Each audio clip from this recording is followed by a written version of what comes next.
Sí. Usted creo que me debe como $50, creo. ¡Qué mentiroso! Ah, $7. $6 Sí. Ya, seis, Sí. chicos, muy buenas tardes. Se están haciendo pagamos cuentas de los uniformes. Le pagamos a Jorgito y el resto ya nos queda. Sí, licenciada, disculpe. Licenciada, Ay, buenas tardes. Buenas tardes, licenciada. Buenas tardes, chicos. Buenas tardes. Seguirán, por favor, organizándose para Dicen buenas tardes. para su día de deportes, ¿no? Sobre todo con los nuevos estudiantes que se están integrando con ustedes. A ver, chicos, vamos a ver entonces acá. Ya estaba con tercero y me demoré un poquillo con ellos. Vamos aquí. Listo. Ok. Vamos a la unidad 1, chicos. Ok, anteriormente ya establecimos el mito. Ustedes ya saben, ya están calificados, ¿no? Las personas que me enviaron el mito.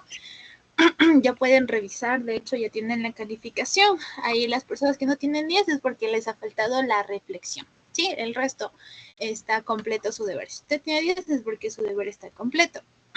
Si tiene otras calificaciones es porque le faltó el dibujo o la reflexión como tal. Ya puede ir revisando su actividad. Ok, entonces vamos a pasar al siguiente tema. Una vez que yo ya cambio este pensamiento filosófico de explicar todo mediante mitos, es decir, mediante la fantasía, mediante la presencia de dioses, yo cambio totalmente mi forma de pensar y doy paso a la filosofía antigua.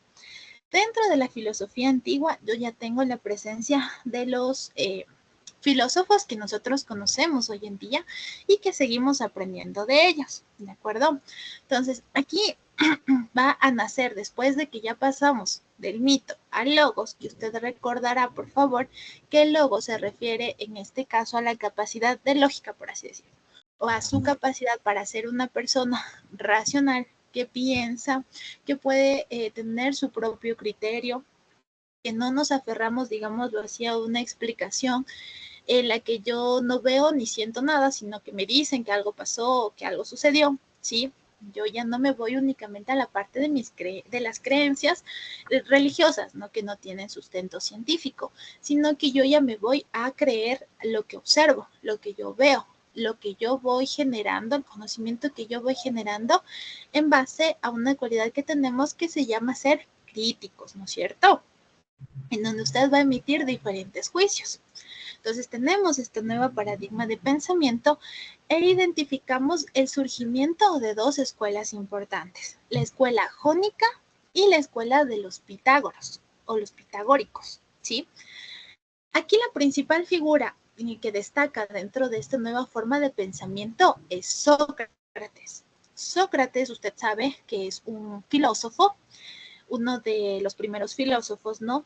Sin embargo, nosotros no tenemos ningún registro, ningún escrito, digámoslo así, hecho por él mismo, de puño y letra de él, sino que nosotros conocemos a Sócrates porque Platón, que es su discípulo, dejó registro dentro del trabajo que él realizó sobre sus enseñanzas, sobre las reflexiones que él estableció. Ahora, Sócrates nos dice aquí, inicia con una reflexión antropológica, ¿sí? Entonces, anotará, por favor, sobre todo lo que esté con negrito para su pruebita, ¿ya? Entonces, vamos a identificar nosotros qué es esta reflexión antropológica. Para Sócrates, esta reflexión se va a referir al análisis crítico que usted va a realizar en base a la naturaleza, al comportamiento y a la cultura humana. Usted dentro de sociales se ha de haber dado cuenta que dentro de las varias culturas, ¿no es cierto?, que existieron en el planeta, cada una tenían diferentes variables. En Ateneas, por ejemplo, tenemos la presencia ya de la democracia, ¿no es cierto?, del concepto de democracia. En Esparta también tenemos el mismo concepto de democracia, de ciudadano. Sin embargo, aquí dentro de Atenas y dentro de Esparta tenemos dos cosas totalmente diferentes de quién puede ser ciudadano del rol que cumple la mujer o cómo es vista la mujer dentro de la sociedad, ¿de acuerdo?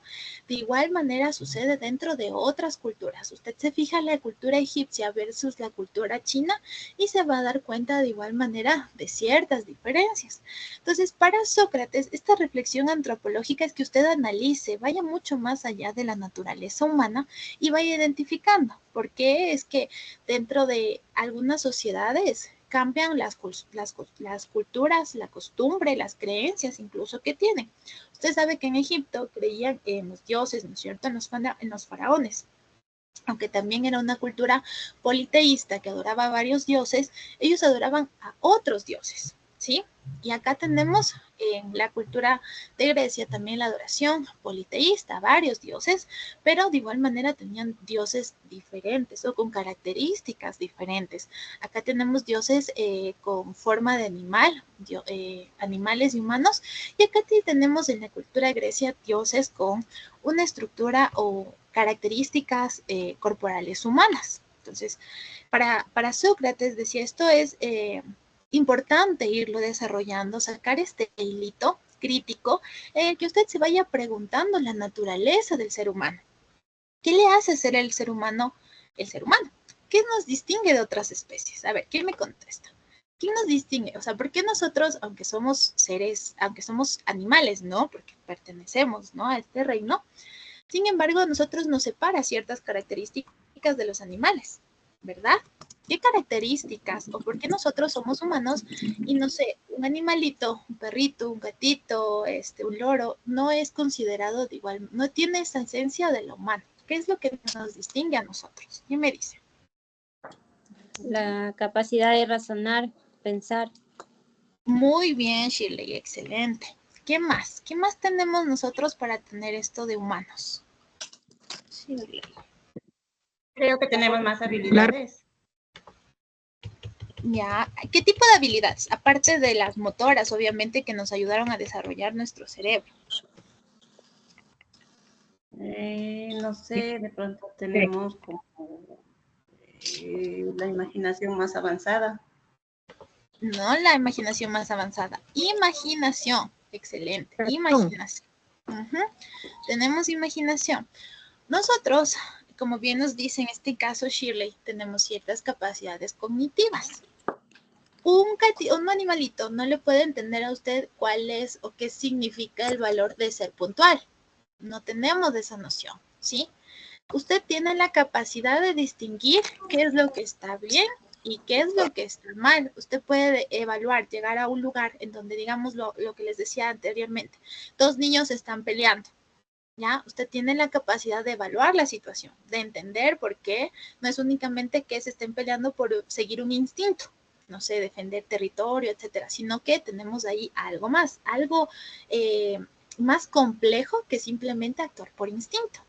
Entonces, para Sócrates nos dice, el ser humano es un animal, pero es un animal racional, porque usted tiene la capacidad de no guiarse por, digámoslo así, instintos básicos como comer, dormir, reproducirse, sino que puede ir más allá. Tenemos el potencial de irnos más allá.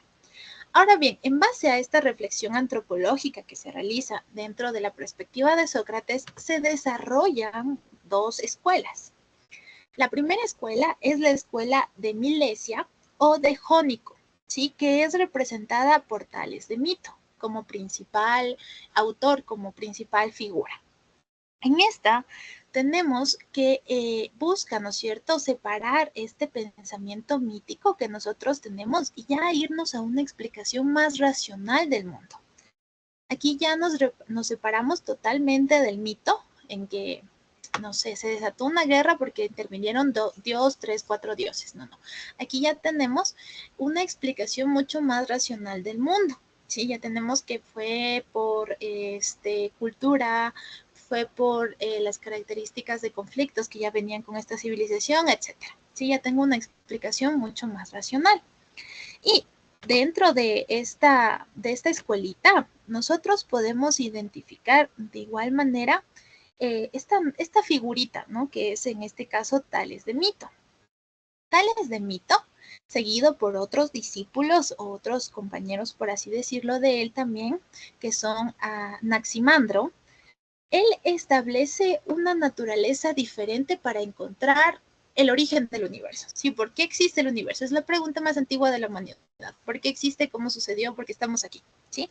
Entonces, dentro de esta escuela establecemos que tienen un enfoque cósmico y materialista, es decir, la naturaleza, es decir, los fenómenos naturales, los elementos de la naturaleza debieron haber intervenido por ahí para que el universo existiera. Ya no estamos hablando de que el universo fue creado por Zeus o por los titanes, ¿no? Nada que ver. Aquí ya estamos hablando de eventos desde la perspectiva física. Si hablamos de física, ahora ya desarrollándonos ya desde nuestro conocimiento de física, ¿qué tenemos dentro de física? ¿Qué han aprendido hasta el momento dentro de física? ¿Qué tenemos? ¿Qué les han enseñado? ¿Qué magnitudes ya conocen dentro de la física? Todavía Las no estamos fundamentales ya. y Vamos, Hermelín. las fundamentales y las, ¿cómo es? Las que se derriban. Ya, muy bien. Dentro de física usted debió haber, bueno, le van a dar en este caso, si usted no ha visto todavía, tenemos las diferentes teorías, ¿no es cierto?, que explican el mundo y que están relacionados con las magnitudes. En este caso, la gravedad funciona como, ¿sí? Tenemos temperatura, tenemos densidad, tenemos los diferentes elementos que nosotros podemos encontrar dentro de la naturaleza, ¿sí? Entonces, para Tales de Mito, el universo se basa en estos aspectos, en la presencia de diferentes elementos, ¿sí? Como por ejemplo aquí nos dice el aire, pero para Anaximandro establece que el aire es más importante. Para Tales de Mitos, el elemento más importante primordial para que surja la Tierra fue el agua, que obviamente en su teoría, aunque básica, está bien direccionada, ¿no es cierto? Porque ¿qué necesita todo ser vivo para vivir, chicos? ¿Qué necesitamos? El agua. Agua. Necesitamos el El agua. aire El aire. y el agua. Exactamente, ¿no es cierto? Entonces, El aire Tales y de el agua. Mitos desde esta perspectiva dice, a ver, el mundo debió surgir desde el agua, ¿sí? Y desde el agua se debió crear otras variantes, porque necesitamos agua para vivir. Entonces, para Tales de Mitos, el agua era la clave de la vida, era el elemento principal, ¿sí? O el elemento inicial para el desarrollo de la vida. Versus Anaximandro o Anaximéndez, ¿sí? De Mitos igual, que él para él, en cambio, es un poquito diferente. Para él, el aire es el elemento principal de todo cuanto existe. Y tampoco está tan equivocado. Los seres vivos, si no tenemos aire, también, ¿no es cierto? No podemos vivir.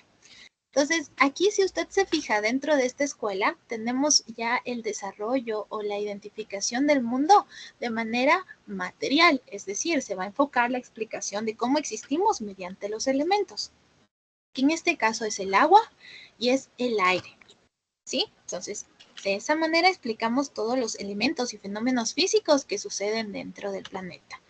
Ahora, vamos por la otra escuela, que es los pitagóricos. ¿Ya? Pitágoras, ¿usted estudió ya el teorema de Pitágoras o todavía no?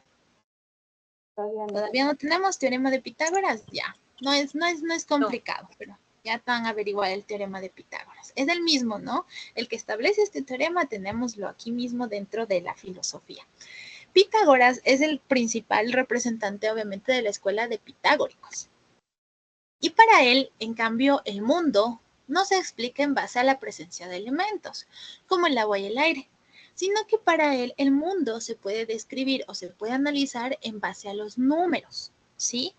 Para él, en cambio, tampoco tenemos una explicación de carácter religiosa, ¿no? Sino que vamos, digámoslo así, a tomar la ciencia exacta, que es la matemática, y en base a los números yo puedo ir identificando cómo es que el mundo se desarrolló. El mundo se puede comprender, según Pitágoras, en base a los números, que tampoco está tan equivocado, ¿no? Nosotros podemos comprender la gravedad, la velocidad, diferentes cosas mediante los números, ¿sí? Entonces, para él, todo se puede resolver o todo se puede explicar con los números.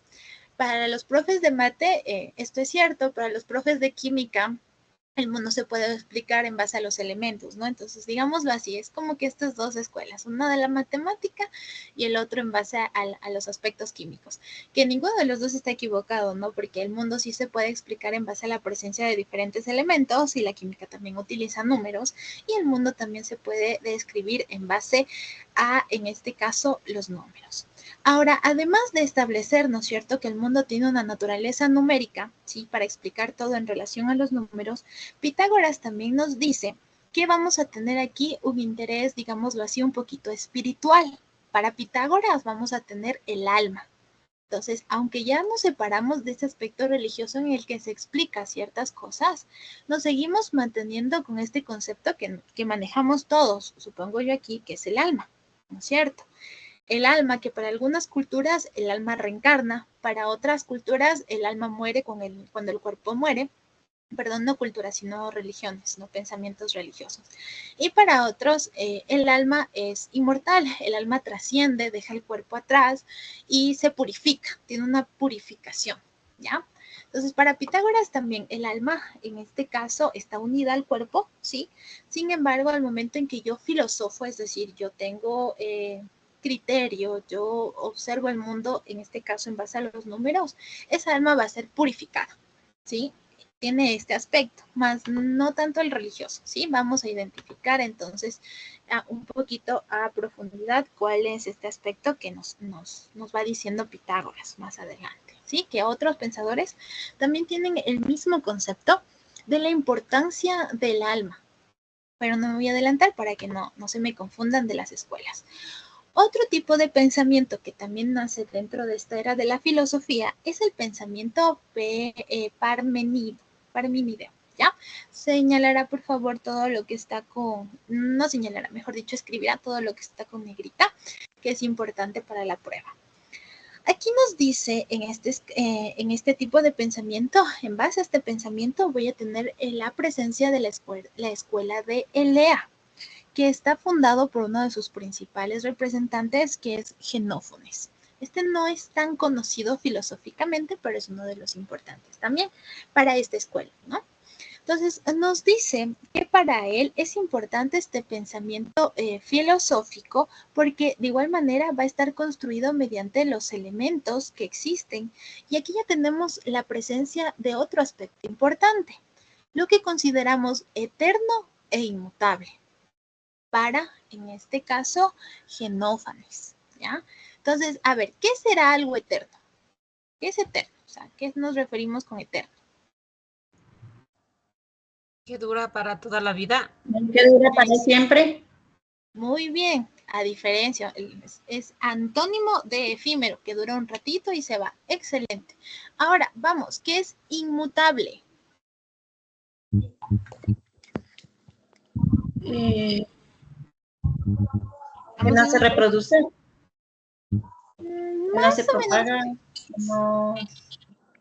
Tiene la esencia, pero le falta desarrollar un poquito más del hilo. Dice no mudable. Ya. Es algo que no puede cambiar o modificarse. Exactamente. Yolanda se le entrecortó por ahí, pero sí. Entonces, mutable es algo que se puede cambiar, que se puede modificar, que se puede transformar. Inmutable es algo que va a permanecer de la misma forma siempre. ¿Sí? Y eterno, igual. Entonces, van de la mano, no inmutable y eterno. Digámoslo así, no sé, la tijera siempre va a tener esa forma y va a durar para siempre. Sin embargo, ahora nosotros conocemos, ¿no es cierto? Al hablar de materia, la materia ni se crea ni se destruye. La materia se... ¿Todavía no vemos eso tampoco? No sabes. Ya. Dentro de la física también van a ver eso, ¿no? Que la materia ni se crea ni se destruye. Exactamente. La materia únicamente se transforma. Nosotros estamos hechos de materia, ¿sí? Ahora, al momento en que nosotros dejamos de vivir o el cuerpo deja de funcionar como tal, entonces, ¿qué pasa con la materia que conforma nuestro cuerpo? Regresa a la tierra, ¿sí? O se deshace, se empieza a distribuir y va a dar vida o va a conformar otra cosa. ¿De acuerdo? Entonces, este aspecto es diferente, ¿no? La concepción que hoy tenemos a lo que nos establece Xenófanes. Entonces, para él, el elemento filosófico, el elemento que construye todo es que todo es eterno e inmutable, es decir, la Tierra va a seguir siendo la misma hoy que en 20 años, que en 40 años, que en 1000 años. Sin embargo, sabemos que no es así. Toda la materia que existe se transforma, ¿sí? No acaba, no se extingue, sino que es transformable. Entonces, es un pensamiento opuesto a lo que hoy conocemos. De igual manera, nos establece que dentro de las propiedades o las cualidades que tiene el ser humano tenemos la inteligencia, ¿sí? La inteligencia que está conformada de muchísimos factores que, bueno, ahorita no les voy a decir, ¿no? Pero nos dice que mediante la inteligencia que tiene el ser humano, entonces nosotros podemos identificar qué cosas existen, qué cosas son reales y qué cosas en realidad no están ahí, no existen, ¿ya? Bueno, desde el punto de vista de la psicología, también la realidad que yo tengo versus su realidad puede variar y son diferentes. Pero para este tipo de pensamiento nos dice que la inteligencia nos da esa propiedad, esa característica de distinguir lo que existe y lo que no existe, ¿ya? Lo que es, nosotros podemos observar como verdadero o lo que se puede observar como falso. Vamos al siguiente pensador, que es Heráclito.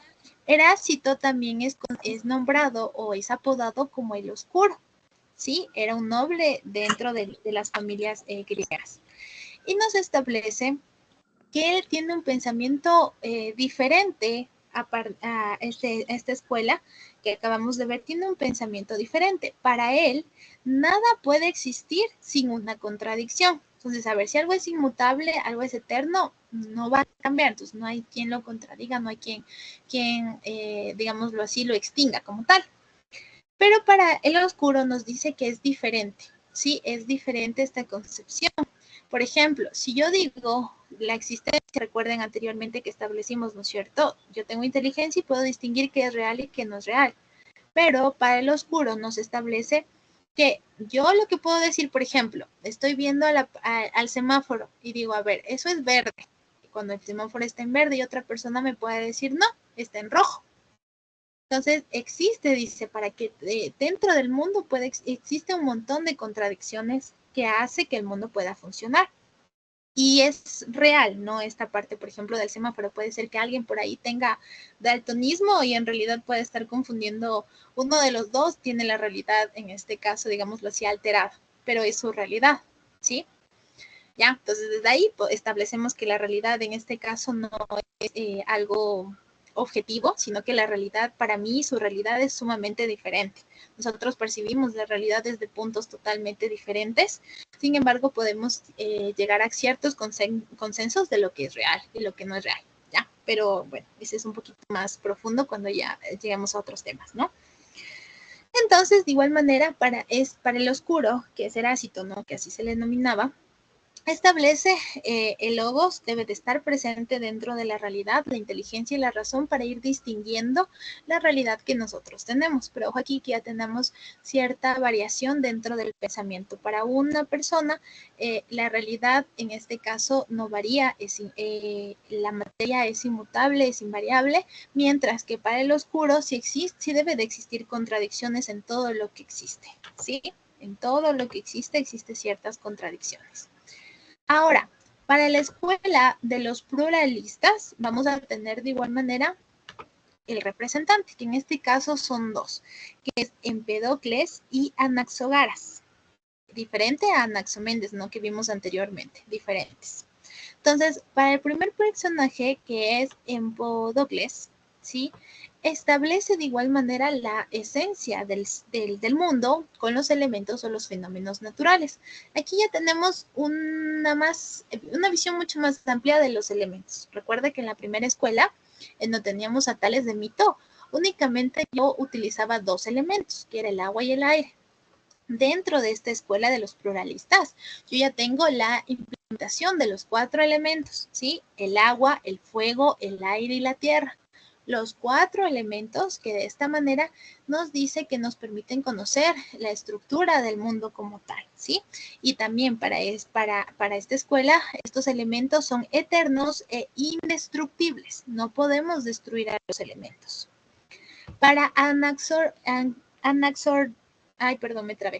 Anaxágoras establece, en cambio, como un principio, dice, no supone un principio único, sino establece principios infinitos.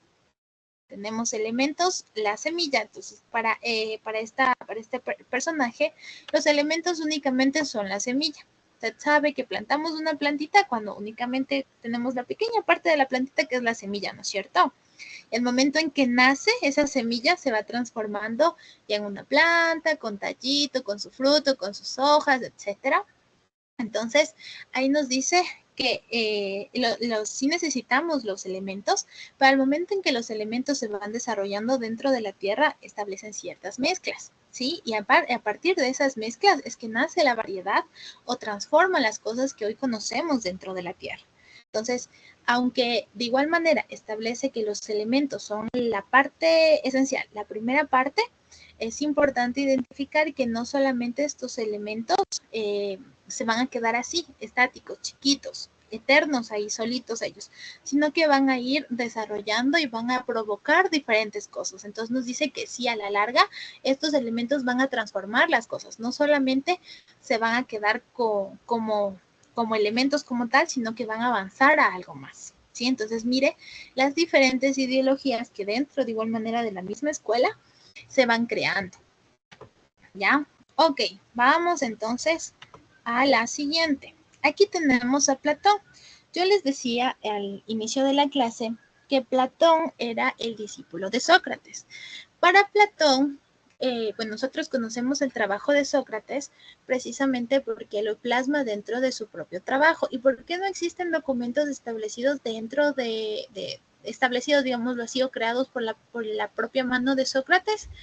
Porque dentro de un momento de la historia existió un gran incendio dentro de la famosa biblioteca de Alejandría, que ya les voy a mandar igual más adelante un poquito a investigar, con la presencia y el surgimiento ya de la era cristiana, ya de esta religión.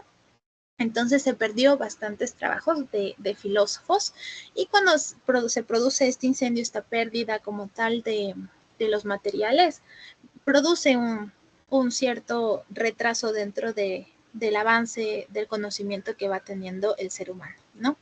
Pero bueno, ese es otro tema que ya vamos a ir igual distinguiendo en la Biblioteca de Alejandría, y que también les voy a mandar como actividad de recuperación para que ustedes puedan identificar, ¿ya? Entonces, para Platón, de hecho, establece algo súper importante, o tomamos algo súper importante dentro de la historia de Platón y Sócrates. Aquí damos un pequeño paréntesis que es importante. Dentro de esta cultura, al momento en que tenemos un pensamiento libre, en que tenemos buena estabilidad económica y existen familias que pueden darse, digámoslo así, el tiempo o el ocio de realizar diferentes procesos de pensamiento, que hasta hoy en día nosotros estudiamos, existe también una cultura mucho más abierta de pensamiento que la que tenemos hoy en día. La relación entre maestro y alumno, que en este caso es Platón y Sócrates, respectivamente, se identifica, ¿no?, dentro de las escrituras de Platón, que él estaba enamorado, de hecho, de su maestro, que es Sócrates. Sin embargo, dentro de esta cultura y la visión que tenía la sociedad, no era algo malo o algo pecaminoso, como hoy lo podemos considerar nosotros dentro de la sociedad, para algunos. Para los que no, pues no hay problema, ¿no? De ninguno de los dos lados. Entonces, Platón nos establece, nos va contando, ¿no es cierto?, de diferentes actividades, diferentes acciones que realizaba con Sócrates, en donde iba aprendiendo, lo admiraba, pero también se enamoró de su maestro. Sin embargo, aunque él intentaba mantener una relación, digámoslo así, diferente a maestro-alumno, Platón nunca lo logró. Y es de ahí en donde nace el denominado amor platónico. ¿Quién sabe qué es el amor platónico? Acuérdese cuando estaba en sus tiempos mozos del amor platónico. ¿Quién se acuerda qué es el amor platónico? ¿O a qué se refiere, mejor dicho, el amor platónico? A una persona que no puede tener, que es imposible, a veces. Muy bien, Gladys. A una persona que solamente yo la voy a admirar de lejos, pero por más que lo intente, no voy a poder tener una relación con esta persona, ¿no es cierto? Perfecto. Entonces, en base a estos, digamos, escrituras que dejó Platón, se establece y se utiliza hasta hoy en día esta connotación de amor platónico. De ahí viene, de esa relación que existía. Ahora bien, ¿por qué nosotros en este momento observamos, digámoslo así, como malas las relaciones homosexuales que pueden existir, simplemente porque tenemos el pensamiento de la religión cristiana, que es la que predomina, ¿no es cierto? Entonces, a partir de la presencia de esta religión es que las sociedades que vinieron a continuación desarrollaron este tipo de pensamiento de que eran relaciones pecaminosas que no deberían de surgir. Pero cuando estamos hablando ya de la sociedad griega como tal, esto era perfectamente normal, ¿no? No existía ningún limitación, ni que se veía mal, ni nada por el estilo. El pensamiento que se mantiene dentro de la sociedad es únicamente después de que la sociedad, las creencias cristianas se desarrollaron, ¿sí? Eso como paréntesis, ¿ya? Para que se quede claro en este caso de estos aspectos interesantes de Platón. Ahora sí, vamos a lo siguiente. Platón desarrolla ciertas teorías. La principal teoría que desarrolla es la teoría de las ideas. Aquí tenemos una vez más la presencia del alma. Recuerde que el alma, en este caso, es, digámoslo así, algo que no se toca, lo que usted tiene dentro, que le da vida a su cuerpo, se mantiene el mismo pensamiento, ¿sí? Es algo que no podemos ver ni tocar, pero que nos da vida. Está en nuestro cuerpo, ¿sí? Una vez que, digamos, el alma abandona el cuerpo, se supone que deja de funcionar este. Entonces, para Platón establece exactamente lo mismo. Y la teoría de las ideas nos identifica que usted va experimentando o va conociendo el mundo, va adaptándose, va identificando qué le rodea en base a los sentidos. ¿Cuáles son sus sentidos?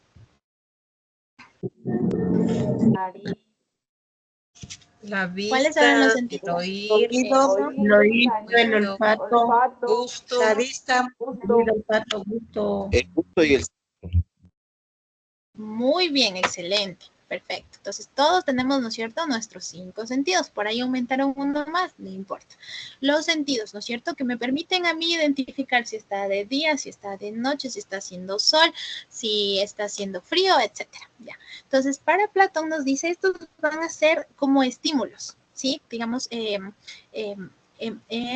¿cómo se llama esto? Factores que me van a ir despertando las ideas, las verdaderas ideas. Entonces, para Platón, yo tengo un alma y esta alma es la que va a radicar, dentro de mi alma va a radicar en un mundo de ideas. Va a radicar las ideas que yo voy a tener en mi vida. No dentro de mi mente, que hoy conocemos que toda idea que usted esté teniendo en este momento, ya sea hambre, ya sea me voy a ir a comprar un pancito después, ya sea tengo que comer, toda idea que usted esté teniendo ahorita, nosotros sabemos hoy en día que se origina dentro de nuestro cerebro, ¿no es cierto? Por el proceso de conexión de las neuronas, ¿ya? Excelente. Pero para Platón, las ideas, el mundo de ideas que nosotros tenemos día a día, no se origina dentro de nuestro cerebro, sino dentro de nuestra alma, ¿sí? Y dentro de la alma nos dice que se va a generar lo que conocemos como una realidad dual. Escribirá aquí, el alma, verá, para Platón, es inmortal. El cuerpo puede morir, el cuerpo puede ir degradándose, ir dejando de funcionar. Sin embargo, el alma es inmortal, ¿sí? Y dentro del alma es donde va usted a tener todas las ideas.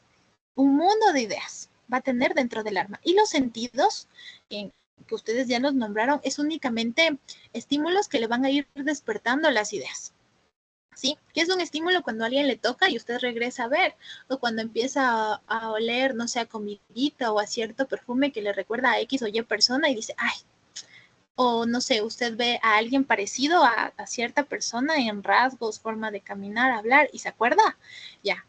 Eso es precisamente lo que establece el alma. Entonces, los sentidos únicamente son como pequeños impulsos que le despiertan a usted las ideas que usted tiene.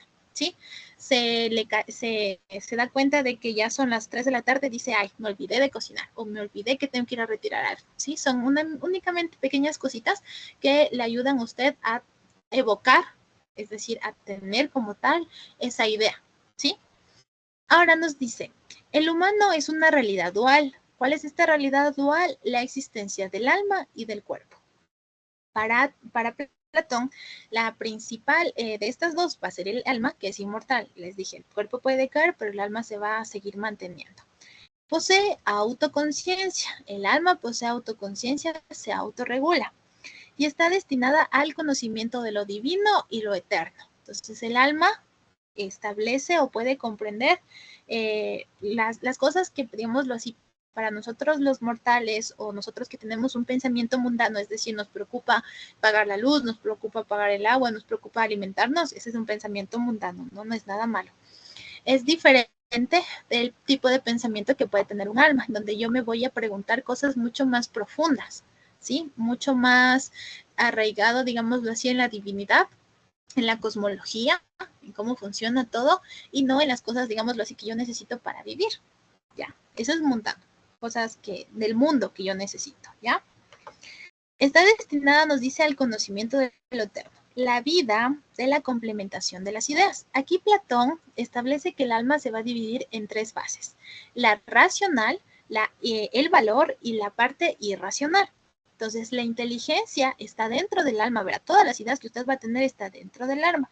El cuerpo, su cerebro, no tiene nada que ver. Si usted es valiente, es porque su alma lo es, ¿sí? Si usted, en este caso, tiene de igual manera apetitos, tiene deseo de comer, se le antoja, no sé, algo dulce, etcétera, esa parte de lo irracional, en donde yo no necesito para vivir, pero se me antoja lo dulce, o yo no necesito, no sé, irme a pelear con tal persona, pero lo quiero hacer porque es un impulso, ¿sí? Es algo que no necesito, pero lo quiero hacer, que no es racional, porque no tiene una manera de ser, se puede solucionar de otras maneras. Eso también, esa parte irracional, se encuentra dentro de las funciones corporales, ¿sí? Dentro de el alma, pero es la parte irracional. La parte de inteligencia también está dentro del alma, en donde usted almacena todo el conocimiento. Y para Platón, el alma, esta parte racional está separada del cuerpo. La parte irracional está adherida al cuerpo, que son funciones básicas que usted necesita. Necesita comer, necesita dormir, necesita, no sé, tener una relación con X o Y persona. Sí, aunque sabe que no va a estar bien, demás, esa es la parte irracional, ¿ya? Y ya les explico la última, que es el valor. Sin embargo, ya se nos acaba el tiempo. A ver, chicos, un pequeño paréntesis aquí. No sé si el próximo sábado sí se retomará el juramento a la bandera. En caso de que se retome el juramento a la bandera, pues ustedes no tendrán clases. En caso de que por A o B circunstancias no se pueda hacer el siguiente sábado, yo no me voy a poder conectar con ustedes el siguiente sábado. Por motivos personales, ¿no? Entonces, lo que vamos a hacer es que con Hermelinda yo le voy a dejar ciertas instrucciones de la actividad que usted va a desarrollar en mi hora, para que pueda seguirlo haciendo, ¿no? Y que no se quede sin ninguna actividad dentro de esta hora, ¿ok, chicos? Eso nada más. En el caso de que no haya juramento a la bandera, en el caso de que sí exista el juramento a la bandera, entonces no tienen tarea, no le estarán reclamando a Hermelinda ni tarea, entonces no, ¿sí? Solamente si tienen clases, entonces sí queda en este caso Hermelinda que me ayude guiándoles en ciertas pautas que tal vez no entiendan, porque aunque con ustedes a las 9:20 sí voy a tener un poquito, porque mi ceremonia empieza a las 10, entonces sí puedo conectarme un ratito con ustedes, ¿ya? Sin embargo, no voy a estar al 100%, ¿ya? Listo, chicos. Eso nada más en el caso hipotético de que ustedes tengan clases, ¿ya? Listo, chicos. Muchas gracias. Nos vemos en la siguiente semana. Cualquier cosa, ya saben, me escriben. Déjenme detener la grabación, ¿ya? Muchas gracias.